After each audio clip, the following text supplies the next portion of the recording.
शुक्लांबरधरं विष्णुं शशिवर्णं चतुर्भुजं प्रसन्नवदनं ध्यायेत् सर्वविघ्नोपशान्तये अगजाननपद्मार्कं गजाननमानिसम् अनेकदन्तं भक्तानां एकदन्तमुपास्महे। ओं नमो नारायणाय, ओं नमो नारायणाय, ओं नमो नारायणाय, ओं नमः शिवाय, ओं नमः शिवाय, ओं नमः शिवाय। అందరికీ నమస్కారం। అయితే మనం నిన్న మార్గశిర మాసం గురించి చెప్పుకున్నాం। ఇది మార్గశిర మాసం। మాసాన మార్గశిరం శ్రేష్టం అన్నారు। అంటే మాసాలన్నిట్లలో కూడా విష్ణుమూర్తికి ప్రియమైన మాసం మార్గశిర మాసం। ఈ మార్గశిర మాసంలో ఎలాగైతే కార్తీక మాసంలో ఉదయాన్నే లేచి స్నానం చేయడము, దీపాలు వెలిగించడము ఇవన్నీ ఎలాగైతే చాలా ఉత్తమమో, అలాగే మార్గశిర మాసంలో కూడా ఆ విష్ణుమూర్తికి మనం ఉదయాన్నే లేచి స్నానం చేసి నేతితో దీపం ముట్టించడం చాలా ఇష్టం। అయితే మార్గశిర మాసంలో వచ్చేటువంటి ఏకాదశి నుంచి తీసుకుని 15 రోజులు మళ్ళీ మనకి ధనుర్మాసం మొదలవుతుంది, నెల రోజులు। అది 30 రోజులు ధనుర్మాస వ్రతం అని ఉదయాన్నే లేచి తిరుప్పావై చదువుతారు, 6 శ్లోకాలు ఇవన్నీ మనం చదువుకున్నాం। అయితే విష్ణుమూర్తికి ఇష్టమైనటువంటిది, ప్రీతి కలిగించేటువంటిది ఆయన ఒక ఇదేమిటి పారాయణ కానీ పుస్తకం కానీ ఏమిటయ్యా అంటే రామాయణం చాలా ఇష్టం। అన్ని అవతారాలు చాలా ముఖ్యమైనవే, కానీ రాముడి అవతారంలో రామాయణం చాలా ఆయనకు కూడా చాలా ఇష్టమట। ఆ ఒక్క స్తోత్రాన్ని పఠించిన రామాయణంలో అన్నిటికంటే ఇష్టమైనది సుందరాకాండ అన్నారు। అయితే సుందరాకాండ అంటే అర్థం ఏమిటయ్యా అంటే చాలా సుందరంగా అనిపించేటువంటి కాండ అంటే క్రియ అంటే పని। అయితే ఈ సుందరాకాండ ఎక్కడి నుంచి ఎక్కడి వరకు ఎందుకు అంత అందంగా ఉంటుంది అంటే ఒక భార్యాభర్త వియోగానికి తగ్గించినటువంటి ఒక క్రియ, ఒక ఘట్టం, ఆ ఘట్టం సుందరాకాండ। అంటే రావణాసురుడు రాముల వారి భార్య అయినటువంటి సీతాదేవిని ఎత్తుకెళ్ళిపోయాడు, అవతల లంక అవతలకు తీసుకెళ్ళిపోయాడు। అశోకవనంలో ఆవిడ బాధపడుతోంది, ఆవిడ జాడ రాముల వారికి తెలీదు।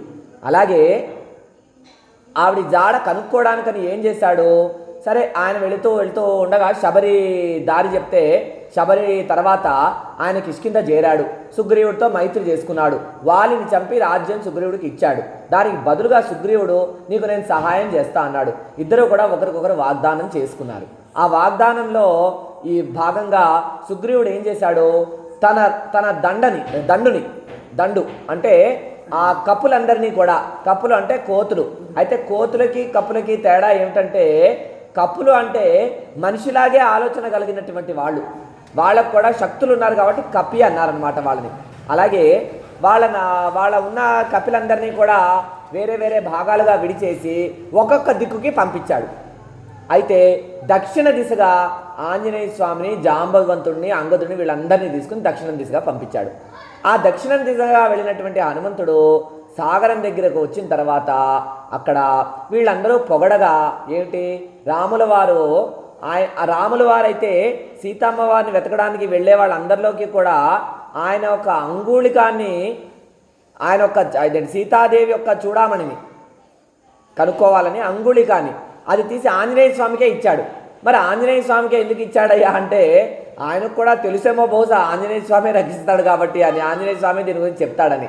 కాబట్టి ఆ అంగుళికాన్ని ఆయన తన దగ్గర పెట్టుకుని ఆ సముద్రం ఒడ్డు దగ్గర నుంచి ఒక్క గెంతు గెంతాడు ఆయన। అక్కడి నుంచి 100 యోజనాలైనటువంటి లంకని దాటి లంకలోకి వెళ్ళి సీతమ్మ వారిని కనుక్కుని ఆ రావణాసురుడి శక్తిని ప్రదర్శిద్దాం, ఇదేమిటి తెలుసుకుందామని దాంతో పరీక్షిద్దామన్న దాంతో ఆయన దగ్గరికి వెళ్ళి వాళ్ళిద్దరికీ జరిగిన ఆ వివాదంలో రావణాసురుడు ఆయన తోకకి నిప్పంటించడం వల్ల ఆ లంకను మొత్తాన్ని దహించి సీతమ్మ వారి జాడ రాముల వారికి చెప్పారు। అయితే అన్నిటికంటా గొప్పదైనటువంటి వియోగం, బాధాకరమైనటువంటి వియోగం కూడా భార్యాభర్తల వియోగం అట। ఎందుకంటే మన జీవితాంతం కూడా ఆ దేవుడు ఏర్పరిచినటువంటి సంబంధానికి నిదర్శనం భార్యాభర్తల సంబంధమే। చివరి దాకా కూడా మనతోటి ఉండేది భార్య, భర్తతోటి ఉండేది భార్య, భార్యతో ఉండేది భర్త। అలాంటి భార్యాభర్తల వియోగానికి ఒక దారిని చూపించినటువంటి వాడు, ఆ బాధని తొలగించినటువంటి వాడు హనుమంతుడు। కాబట్టి ఆ హనుమంతుడు బయలుదేరడం దగ్గర నుంచి కూడా తిరిగి వచ్చి రాముల వారికి ఈ విషయం చెప్పడం వరకు కూడా ఈ యొక్క ఘట్టాన్ని సుందరాకాండ ఘట్టము అంటారు। చాలా మనకి ఏమైనా ఇబ్బందులు ఉన్నా ఏమైనా ఉన్నా కూడా ఈ యొక్క ఘట్టం మనం వింటే దానివల్ల అవన్నీ కూడా తొలగిపోతాయి అంటారు. కాబట్టి ఈ పవిత్ర మార్గశిర మాసంలో ఏకాదశి మొదలైన తర్వాత మనం ఎలాగో తిరుప్పావై చదివి ఆ గోదాదేవి రంగనాథ స్వామి కళ్యాణం గురించినటువంటి విశేషాలన్నీ కూడా కార్తీక పురాణం లాగా మార్గశిర పురాణం కూడా మనం చదువుతాం. కానీ అప్పటిదాకా ఈ 10 రోజులు కూడా ఈ సుందరాకాండ యొక్క కథల్ని మనం తెలుసుకుందాం. అది వీలైనంత దీనికి అందరూ కూడా వినండి. కాబట్టి ఈ సుందరాకాండ యొక్క కథల్ని మనం కూడా విందాం.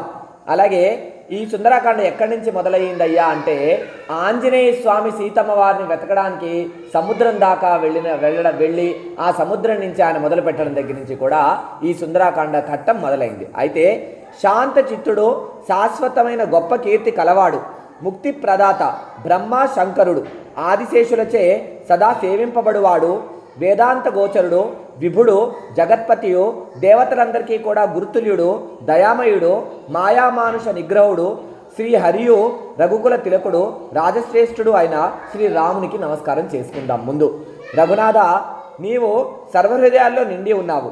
నా మనస్సును ఏ విధమైన కూడా ఆశ లేవు. నేను నిజము చెప్పుచున్నాను. ఓ రఘుకుల శ్రేష్ఠ, నా మనస్సు కామాది దోషరహితం గావించి నీ పైన అనన్య భక్తిని ప్రసాదించు అని ఆంజనేయ స్వామి బయలుదేరే ముందు ఆ రాముని కోరుకున్నాడు.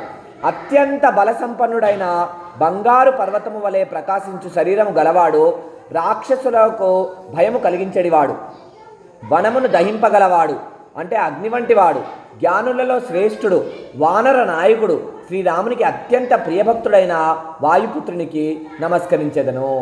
అది అయితే జాంబవంతుని మనోహరమైన వచనములు విని హనుమంతుడు హర్షితుడయ్యి ఇలా పలికాడు. సోదరులారా, మీరందరూ కూడా కష్టములను ఓర్చుకొని కందమూల ఫలములను భుజించండి. నా కొరకై ఎదురు చూడండి. నేను సీతమ్మ వారి జాడ కనుక్కుని వస్తాను అన్నాడు. నేను సీతను చూసి తిరిగి వచ్చేదను, తప్పక కార్యసిద్ధి అగును. ఏలైనా నాకు మిక్కిలి సంతోషముగా నున్నది అని పలికి అందరికీ నమస్కరించి శ్రీరాముని హృదయమున నిలుపుకొని హనుమంతుడు సంతోషంబుగా బయలుదేరాడు. అయితే సముద్ర తీరమున ఒక సుందర పర్వతం ఉంది. హనుమంతుడు ఆటలాడుతూ అలాగే అనాయాసముగా దానిపైకి ఎక్కేశాడు. అంటే ఒక పర్వతం అంటే చాలా పెద్దది. ఆ యొక్క పర్వతాన్ని ఎక్కడానికి ఆయన ఏం ప్రయత్నించలేదు. ఆటలాడుకుంటున్నట్టుగా అలా ఇలా తిరుగుతూ ఆ పర్వతాన్ని ఆయన ఎక్కేశాడు. అనేక మారులు రఘువీరుని స్మరించుచు అతి వేగముతో పైకి ఎగిరాడు. ఏ పర్వతం పైతే హనుమంతుడు చలనమును మోపాడో ఆ పర్వతము పాతాళముకు కృంగిపోయినది. అంటే ఆయన బలానికి ఆ పర్వతం ఏమైపోయింది? పాతాళానికి అడుగట్టుకుపోయింది. శ్రీరాముని అమోఘ బాణముల వలె హనుమంతుడు వేగముగా సాగిపోయాను. రామదూత అని ఎరిగి సముద్రుడు మైనాకునితో, మైనాక నీవు ఇతనిని శ్రమ తీర్చుము అన్నాడనమాట. అంటే దారిలో ఉండేటువంటి మైనాక పర్వతము, ఈయన ఎలాగో ఎగురుతూ వెళ్తున్నాడు అక్కడ సముద్రం మీద నుంచి. కాబట్టి సముద్రుడు ఏం చెప్పాడు మైనాకుడికి? నీవు అతని శ్రమ తీర్చు, కాసేపు నీ దగ్గర ఆగుతాడు అన్నాడు. హనుమంతుడు అయితే ఆ పర్వతమును స్మరించి రామకార్యము నెరవేర్చినదే నాకు విశ్రాంతి ఎటులా అని పలికాడు. అంటే ఆ మైనాకుడు పర్వతం ఆగి అన్నాడనమాట, స్వామి నువ్వు కావాలంటే నా పైన కాసేపు సేద తీర్చుకో. అంటే హనుమంతుడు ఏం చెప్పాడు? నాయన రాముడి కార్యం మీద నేను వెళ్తున్నాను, ఆ కార్యం అయ్యే వరకు నాకు విశ్రాంతి ఎక్కడిది? నాకు శ్రమ తీర్చుకోవడం ఏమిటి? నేను ఆగను అన్నాడు. అలాగే పైనుంచుచున్న పవనతనయుని చూసి దేవతలు అతని బుద్ధిబల విశేషతను పరీక్షింపగోరి సురసాను నాగమాతను పంపించిరి. ఆమె అతని కడికేగి ఈ విధముగా అనెను. అయితే రామకార్యం మీద వెళ్తున్నాడు. మరి రామకార్యం మీద వెళ్తున్నటువంటి వాడు రామకార్యాన్ని సఫలీకృతం చేస్తాడా? ఆ కార్యక్రమం అవ్వగలదా? కాబట్టి పరీక్షించాలని దేవతలు అందరూ కూడా ఏం చేశారు? సురస అనేటువంటి నాగకన్యను పంపించారు పరీక్షించడానికి. అయితే ఈ సురస ఒక రాక్షస రూపం ధరించి దేవతలు నాకు ఈరోజు ఆహారమును అందించారు. ఈ మాటలు విని పవన్ కుమారుడు ఈ విధంగా సమాధానం ఇచ్చాడు. అయితే ఆ నాగమాత అయినటువంటి సురస రాక్షస రూపంలో ఏమంది? నిన్ను నేను ఆహారంగా తినేస్తాను, దేవతలను పంపించారని చెప్పిందనమాట. రామకార్యమును సిద్ధింపజేసి తిరిగి వచ్చి సీత యొక్క సమాచారమును ప్రభువునకు విన్నవించిన తర్వాత నేనే నీ నోట ప్రవేశించను అని చెప్పాడు. కానీ తల్లి నేను నిజం పలుకుతున్నాను, ఇప్పుడు నన్ను వెళ్ళనిమ్ము అన్నాడు. అంటే రాముడి కార్యక్రమం అవ్వగానే నేను నీ దగ్గరికి వస్తాను, అప్పుడు నువ్వు నన్ను మింగేద్దు కానీ అప్పటిదాకా నాకు పర్మిషన్ ఇయ్యి అన్నాడు. కానీ ఆమె ఏ విధమైన ఉపాయంతోనూ వెళ్ళనివ్వలేదు. అయితే అంత హనుమంతుడు ఈ విధంగా పలికాడు. అయితే నన్ను మృంగుము అన్నాడు. ఆ సురస అనేటువంటి రాక్షసికి ఒక మాయ గలదు. ఆమె తన నోటిని ఎంత అంటే అంత పెంచగలదు. ఆమె ఒక యోజనము వెడల్పుగా తన నోటిని తెరిచింది.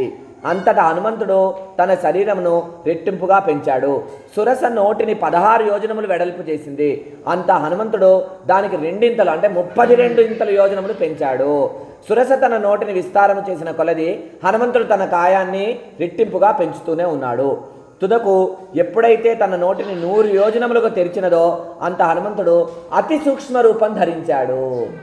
ఆ ధరించి నా నోట్లోకి ప్రవేశించన్నాడు కదా, అతి చిన్న రూపం ధరించి ఆమె తినేలోపే ఆ నోట్లోకి వెళ్ళి బయటకు వచ్చేసాడు.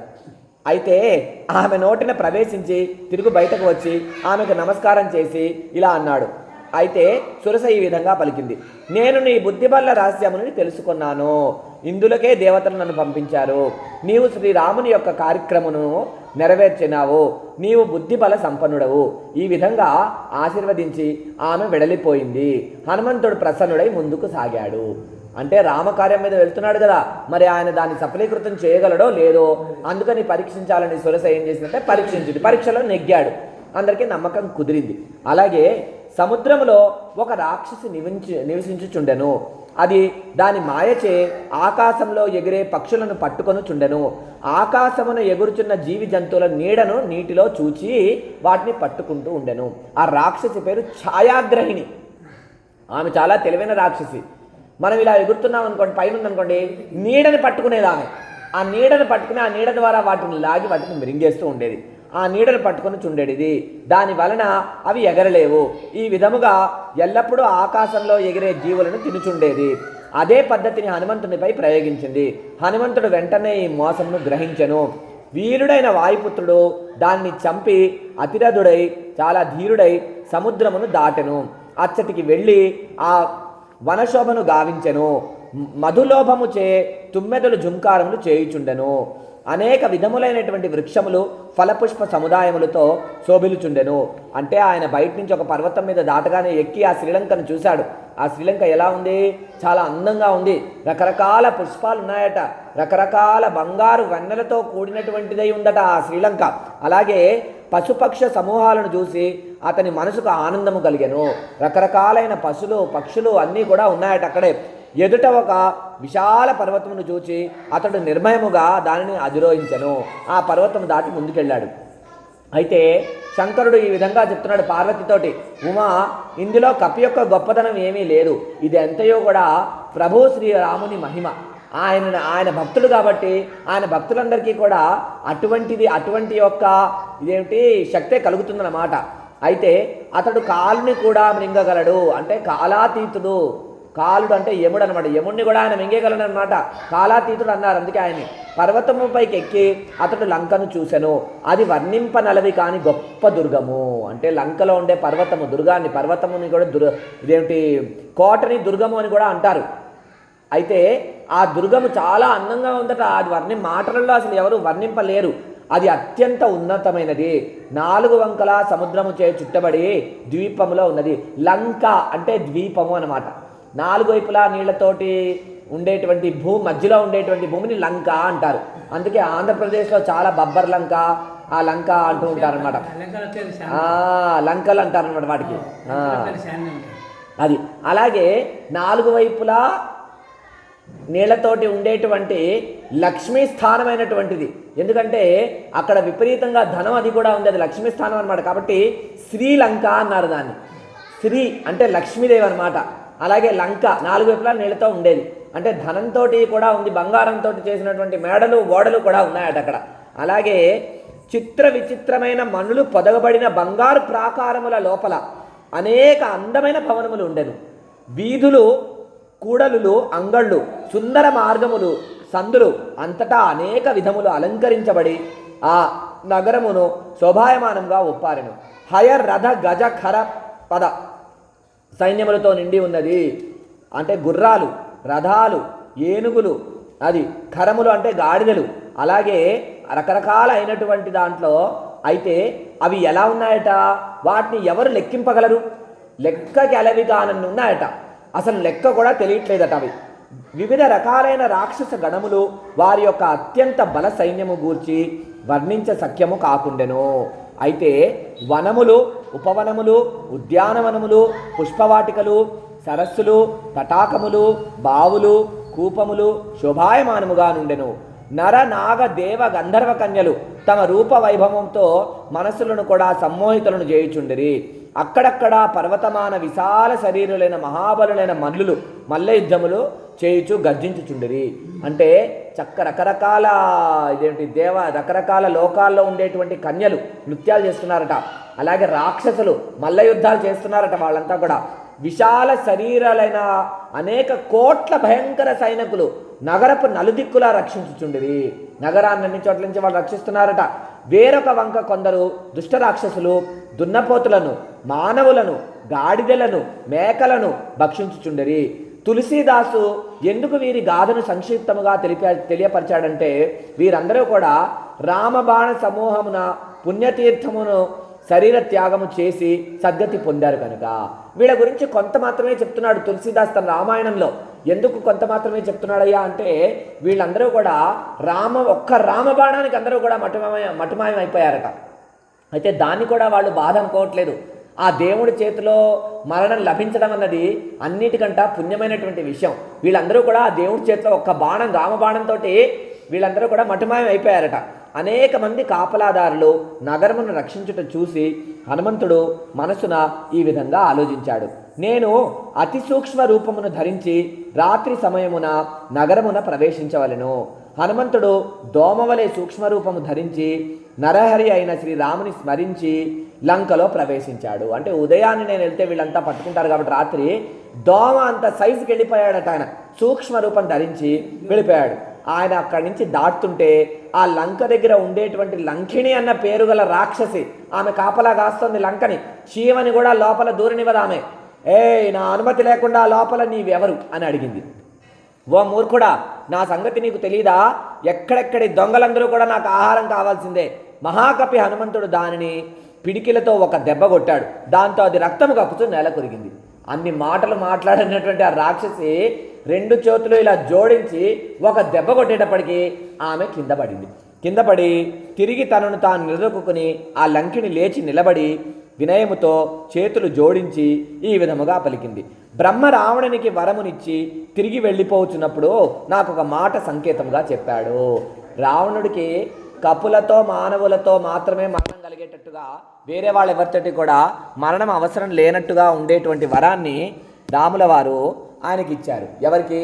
రాముల వారు కాదు, బ్రహ్మ రావణాసురుడికి ఇచ్చాడు.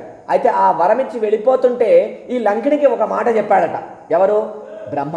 ఏం చెప్పాడయ్యా అంటే, నీవు ఎప్పుడైతే కప్పి చేతిలో దెబ్బతిని వ్యాకులత చెందుతావో అప్పుడే రాక్షస వంశం నాశనం అవుతుంది, తెలుసుకో అని చెప్పాడు. అంటే ఏ రోజైతే ఒక కప్పి వచ్చి నిన్ను ఒక దెబ్బ కొడతాడో, ఆ దెబ్బకి నువ్వు విలవిలాలు ఆడిపోతావో అప్పుడు రాక్షస వంశం నాశనం అయిపోవడం మొదలవుతుంది అని చెప్పాడట. అలాగే తండ్రి, నేను ఎంత పుణ్యం చేసుకున్నానో, రామదూత అయినటువంటి నిన్ను నా కళ్ళారా చూశాను కదా. నా లంకిని కూడా ఆంజనేయ స్వామికి నమస్కారం చేసుకుందట. తండ్రి, త్రాసుపై ఒక పక్క స్వర్గమోక్ష సుఖములు అన్నింటినీ కలిపి ఉంచినను అవి మహానుభావులకు క్షణమాత్రం దర్శించగల పుణ్యంతో సరితూగవు. అంటే ఒక త్రాసు అంటే వెయిట్ బ్యాలెన్స్ అంటాం కదా మనం, బరువు చూసేది. ఒకవైపేమో పుణ్యము మంచి ఇవన్నీ కూడా పెట్టి, ఇంకోవైపు మహానుభావుల దర్శనం అని పెట్టామనుకోండి, ఈ మహానుభావుల దర్శనమే ఎక్కువట, అవి ఎందుకు పనికిరావట.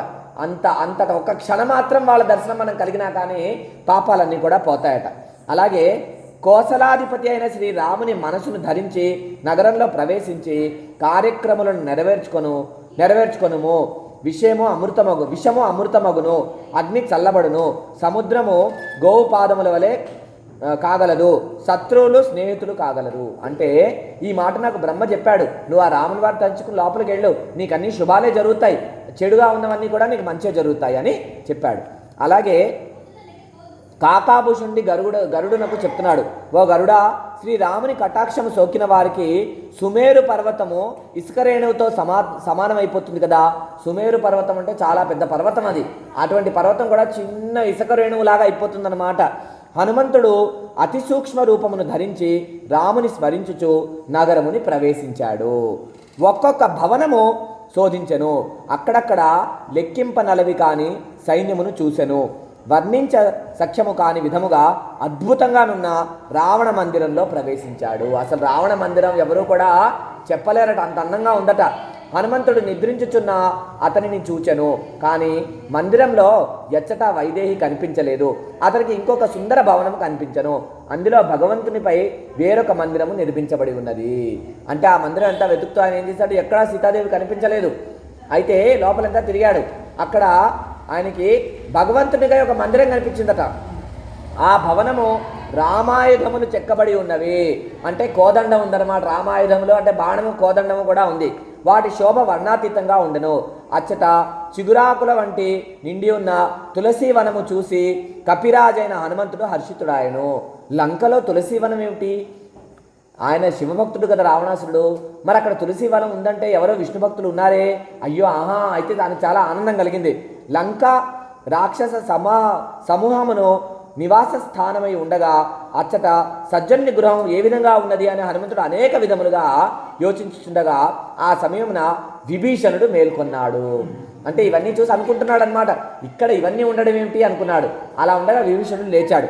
ఆ విభీషణుడు నామస్మరణ చేస్తూ అతను సజ్జనుడని గ్రహించి హనుమంతుడు ఆనంద హృదయుడాయను. లేస్తున్న ఆ విభీషణుడు రామనామస్మరణ చేస్తున్నాడట. సత్పురుషుల సాంగత్యం వలన హాని జరగదు కనుక ఇతన్ని పరిచయం చేసుకుందాము అని అనుకున్నాడు మనసులో. రామనామం చెప్తున్నాడు కాబట్టి ఇతను మనకి శత్రువు కాదు, మిత్రుడే అవుతాడు. కాబట్టి మనం ఇతనితో పరిచయం చేసుకుందాం అన్నాడు. హనుమంతుడు బ్రాహ్మణ రూపమును ధరించి పిలువగా విభీషణుడు లేచి అచ్చటికొచ్చి నమస్కరించి కుశలమడిగి, విప్రవర, నీ వివరములు ఎవరు తెలుపుము నాకు అన్నాడు. నా హృదయమున మిక్కిలి ప్రీతి అవుతున్నది. నీవు హరిదాసులలో ఒకడివా, లేక నన్ను ఆశీర్వదించడానికి వచ్చిన దానజన బాంధవుడకు సాక్షాత్ శ్రీరాముడువా అని ప్రశ్నించాడు. విభీషణుడు చూసి బ్రాహ్మణ రూపంలో ఉన్నటువంటి ఆంజనేయ స్వామిని చూసి అడిగాడు, ఎవరయ్యా నువ్వు? ఆ హరిహరుడువేనా, ఆ విష్ణుమూర్తివేనా, వాళ్ళ దాసుడువా, లేదా స్వయంగా రాముడివా అని. అంతటా హనుమంతుడు తన నామమును తెలిపాడు. రామ కథను పూర్తిగా వివరించాడు. అతను వివరించినప్పుడు కూడా వారిరువు కూడా శరీరములు పులకించాయి. రాముని కీర్తి తలుచుకొని వారిరువురు కూడా కాసేపు ఆనందించి మాట్లాడుకున్నారు. విభీషణుడు ఆంజనేయ స్వామి కూడా మాట్లాడుకున్నారు. విభీషణుడు ఈ విధంగా పలికాడు, పవనతనయ, నేను ఇచ్చట ఏ విధంగా నివసించుచున్నానో తెలుసా? దంతము నడక నాలిక చందము వలె నివసించుచున్నాను. ఈ దంతాల మధ్య నాలిక ఎలా ఉంటుంది, ఎప్పుడు ఆ దంతాల మధ్యలో పడుతుందో తెలీదు, అలా నివసించుచున్నాయా. ఈ రాక్షసులందరూ చేసేటువంటి అకృత్యాలన్నీ కూడా చూస్తూ దేవుడి నామం చెప్పడం నాకు కష్టమవుతోంది. వాళ్ళ మధ్య నేను ఇలా ఉన్నాయా. తండ్రి, అనాథుడైన నాపై నీకు ఇంత కృప ఎలా కలిగింది? అసలు నువ్వు ఇక్కడికి ఎందుకు వచ్చావు అని అడిగాడు. దీని యొక్క తర్వాత భాగము మనము రేపు తెలుసుకుందాం. ఓం నమో నారాయణాయ, ఓం నమో నారాయణాయ, ఓం నమో నారాయణాయ, ఓం నమ శివాయ, ఓం నమ శివాయ, ఓం నమ శివాయ. జయ బోలో రామచంద్ర భగవాన్ की, जय बोलो विघ्नेश्वर महाराज की, जय बोलो आंजनेय महाराज की, जय जय जय जय शंभो शंकर. सर्वे जनानां सुखिनो भवन्तु.